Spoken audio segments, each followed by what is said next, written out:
Good morning मित्रांनो.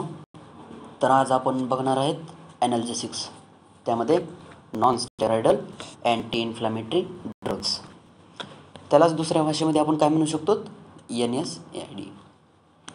तर त्याचं इंट्रोडक्शन बघा मित्रांनो, काय दिलेलं आहे. Non steroidal anti inflammatory drugs are a class of drug that reduce pain, fever, inflammation and redness and can help to prevent blood clot.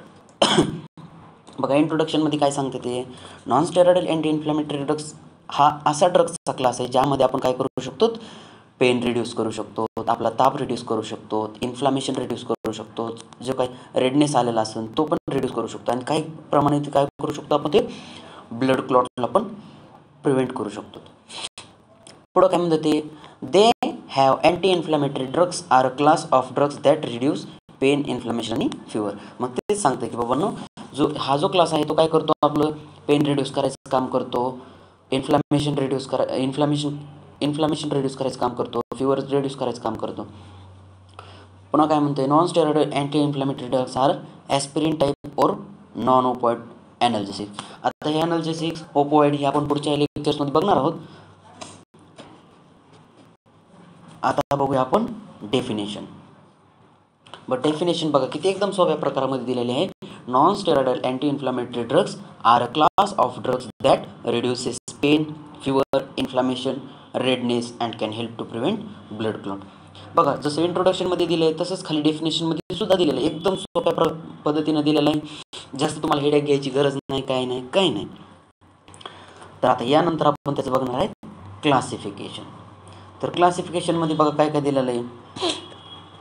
तर क्लासिफिकेशनमध्ये बघा, NSAIDs can be classified based on their selectively for cyclooxygenase cox enzyme और their chemical structures. आता वेगवेगळ्या टाईपचे तिथं आपल्याला classification बघायला मिळणार आहेत. तर आपण पहिल्यांदा बघणार आहेत आपण based on COX enzyme selectively. मग आता कॉक्स म्हणजे काय हे तुम्हाला माहीत असलं पाहिजे. कॉक्स म्हणजे एक सायक्लोऑक्सिजनेज नावाचं एन्झाईम आहे. तर बघा आता ह्याचं आपण क्लासिफिकेशन बघूया. बघा क्लासिफिकेशनमध्ये काय म्हणते ते, based on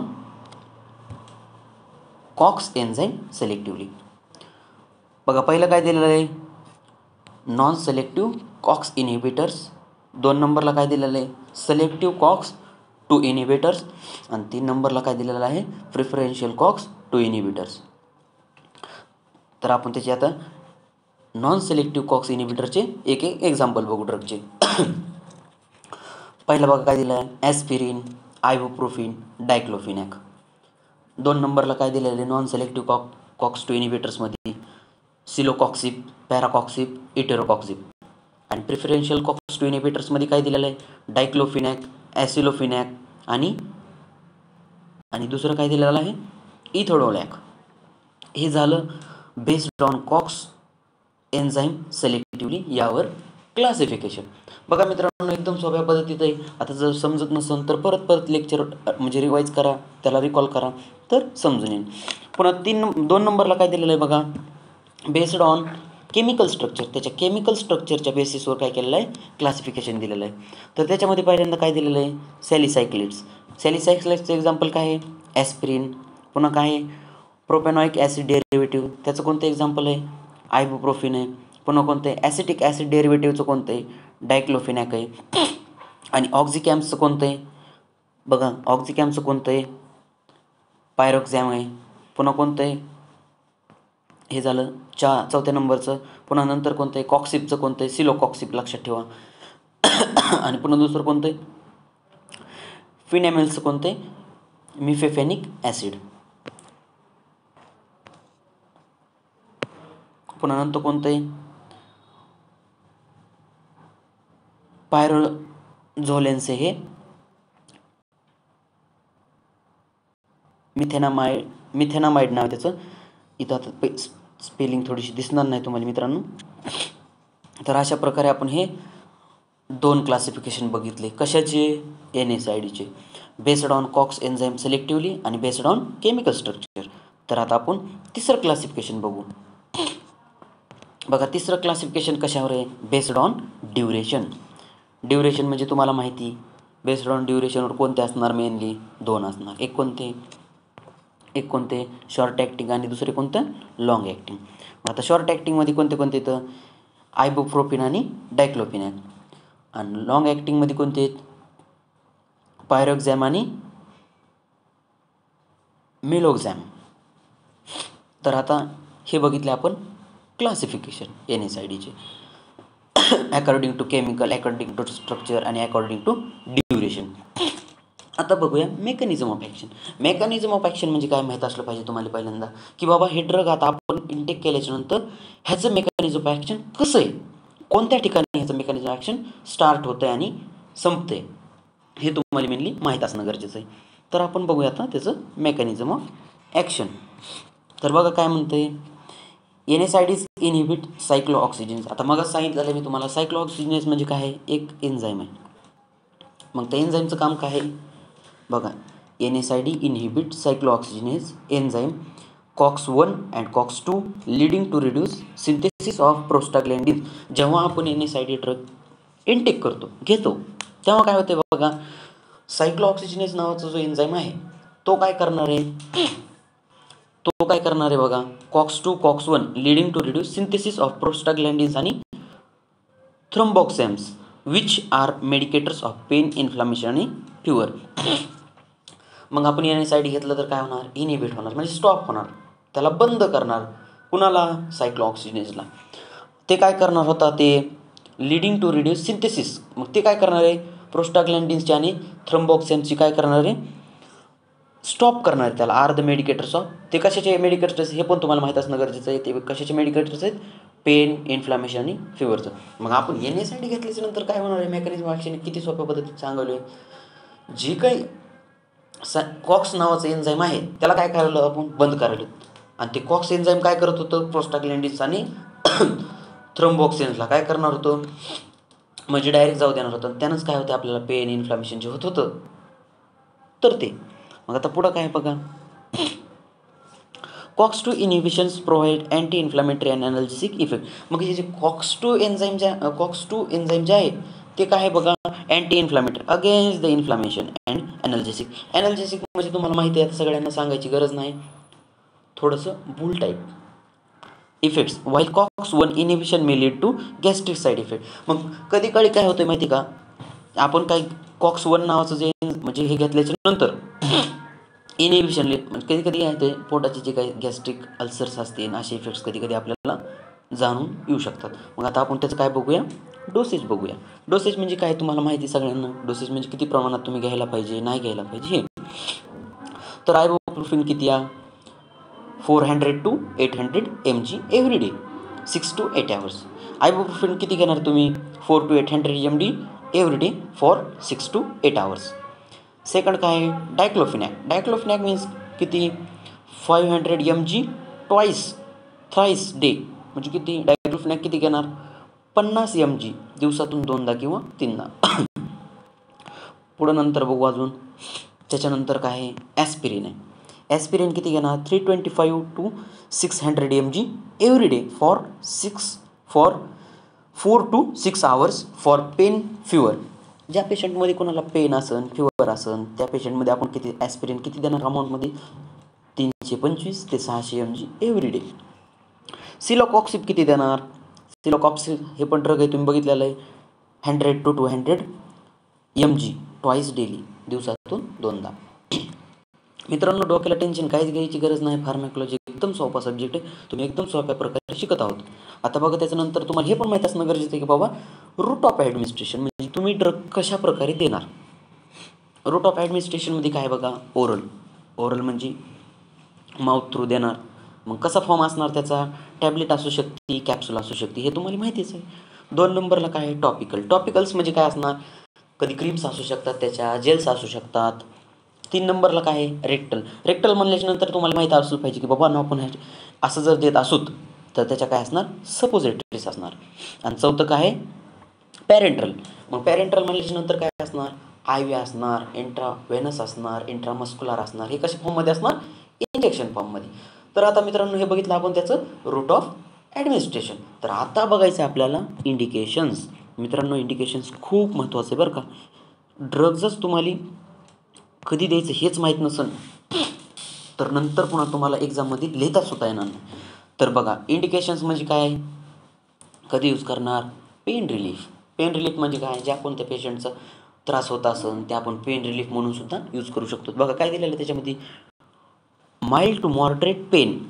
mild to moderate pain मग कोणते कोणते असू शकतात, हेडॅक असन, बॅक पेन असन, मिन्स्ट्रल पेन असन, डेंटल पेन असन, अशा पेशंटमध्ये आपण काय करतो, NSAID देतो. 2 नंबरला काय आहे, इन्फ्लामेशन. इन्फ्लामेशन काय होत असेल, कशामध्ये होऊ शकतं, रोमॅटॉइड आर्थरायटिस असन, पुन्हा काय आहे, ऑस्टिओ आर्थरायटिस असन, त्या पेशंटमध्ये सुद्धा आपण NSAID देतो. पुन्हा कोणतं असन, फिवर असन, या पेशंटमध्ये आपण काय करतो, NSAID drug, non steroidal anti inflammatory drug काय करतो, देतो. आता हे झालं आपण इंडिकेशन. आता त्यानंतर आपलं कॉन्ट्रा इंडिकेशनसुद्धा आपल्याला माहीत असणं खूप गरजेचं आहे. मग कॉन्ट्रा इंडिकेशनमध्ये काय असणार, कॉन्ट्रा इंडिकेशनमध्ये काय असणार, hypersensitivity to the NSAID. ज्या पेशंट म्हणजे पेशंटला काय होतं, कधी कधी different types of the immunologicals म्हणजे प्रेझेंट असतात पेशंटच्या. कोणत्या पेशंटला असा ड्रग घेतल्याच्या नंतर काही ॲलर्जिक रिॲक्शन्स वगैरे दिसू शकतात, तर काही पेशंटला सहन होतं ते ड्रग. मग 2 नंबरला काय आहे, पेप्टिक अल्सर डिसीज. काही पेशंटनं जर हा ड्रग घेतला तर त्याचे कॉन्ट्रा इंडिकेशन्स म्हणजे कधी द्यायचा नाही, हे पण माहीत असणं गरजेचं आहे तुम्हाला. ज्या पेशंटमध्ये काय पेप्टिक अल्सरचे, GI ब्लिडिंगचे काही डिसीज असतील तर त्या पेशंटमध्ये हा ड्रग द्यायचा नाही. मग 3 नंबरला काय दिलेलं आहे, सिव्हिअर लिव्हर और किडनी इम्पेअरमेंट. कोणत्या पेशंटमध्ये जर लिव्हरच्या किडनीचे काही प्रॉब्लेम्स असतील तर त्यासुद्धा पेशंटमध्ये आपण देत नाहीत. मग काही पेशंटमध्ये कोणते कार्डिओस्क्युलर डिसीजेस असतील त्या पेशंटलासुद्धा आपण द्यायचं नाही. मग पुन्हा कोणते 5वं, अस्थमा ज्याला दम्याचा वगैरे कोणता त्रास असेल त्या पेशंटमध्ये सुद्धा आपण NSAID द्यायचं नाही. पुन्हा प्रेग्नन्सीमध्ये सुद्धा द्यायचं नाही मित्रांनो, हे सुद्धा लक्षात ठेवा बरं का, खूप महत्त्वाचा पॉईंट आहे बघा. आणि हेच पॉईंट तुम्ही जर कॉन्ट्रा इंडिकेशन्स म्हणून जर टाकले तर 100% तुम्हाला त्याचं बेनिफिट भेटणार म्हणजे भेटणार. तर आता आपण त्याचं काय बघूया, साईड इफेक्ट्स बघूया. साईड इफेक्ट्स काय दिसू शकतात तुम्हाला हे ड्रग घेतल्याच्यानंतर. पहिलं तर तुम्हाला माहिती आहे, प्रत्येक ड्रगमध्ये जर असला तर नॉझिया, वॉमिटिंग हे आता कॉमनच दिसून येतं, तुम्ही बघत आहात. पुन्हा काय आहे, गॅस्ट्रिक इरिटेशन असन, कोणाचं हेडॅक असन, हेडॅक डोकं दुखतं कोणाकोणाचं, डिझिनेस असन, आणि दुसरं काय पुन्हा रॅशेस असतील और hypersensitivity to the reaction. मग काही रॅशेस वगैरे दिसतं, रेडनेस वगैरे येऊ शकतं हे असं ड्रग घेतल्याच्या नंतर. मग त्याच्या आता आपण काय बघणार आहोत, ॲडव्हर्स इफेक्ट काय असतील.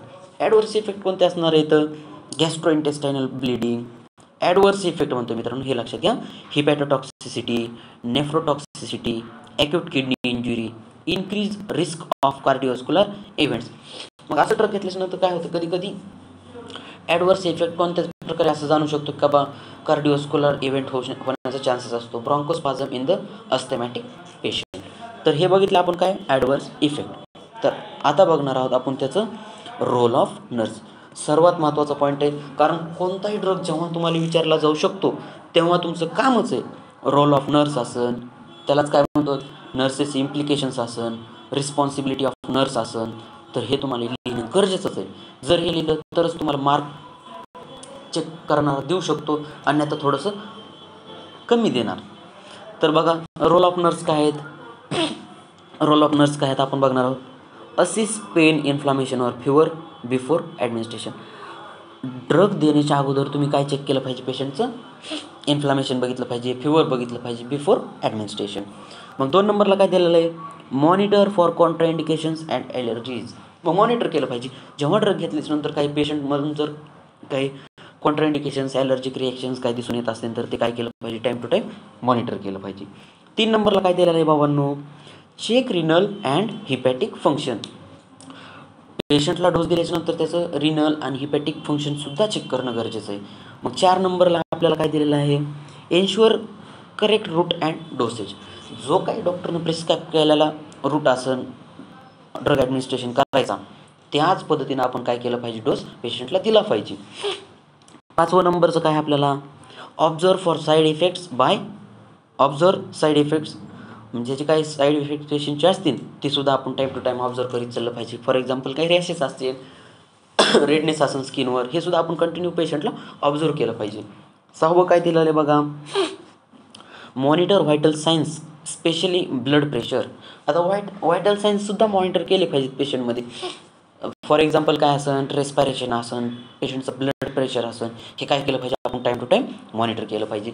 मग आता ड्रग्स हे ते दिलो, मग पेशंटला पण आपलं शिकवायचं काम आहे. Educate patient on proper uses. मग पेशंटला सुद्धा सांगितलं पाहिजे त्याचा यूज कसा करायचा, किती प्रमाणामध्ये डोस घ्यायचं, त्याची फ्रिक्वेन्सी किती असली पाहिजे, किती अमाऊंट घ्यायचं, किती टाईम डोस आहे, हे सुद्धा पेशंटला आपण काय केलं पाहिजे, सांगितलं पाहिजे.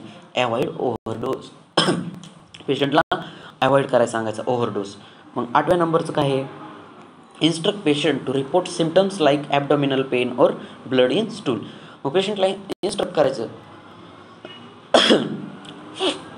Instruct patient to report symptoms like. पेशंटला सुद्धा म्हणजे जे काही सिम्टम्स वगैरे असे आराईज होत असतील तर त्यांना काय करायला सांगायचं, इन्स्ट्रक्ट करायला सांगायचं की लवकर कळवा आम्हाला, म्हणजे कुणाला, नर्सेसला. मग त्यानंतर काय आहे बघा, record the administered dose time and any observe effect.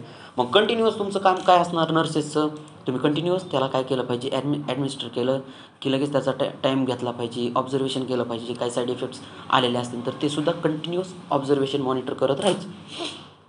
10 नंबरचं काय आहे, नोट एनी ॲडवर्स इफेक्ट और पेशंट कॉम्प्लिकेशन. आणि जर पेशंटला काय अडचण असेल तर ते सुद्धा आपलं काय काम आहे, किंवा त्याला सुद्धा आपण काय काम आहे त्याचं नोट करून घेण्याचं हे आपलं काम आहे. तर अशा प्रकारे आपण मित्रांनो काय बघितलेलं आहे, तर अशा प्रकारे आपण NSID बघितलेला आहे. हा झाला आजचा आपला टॉपिक.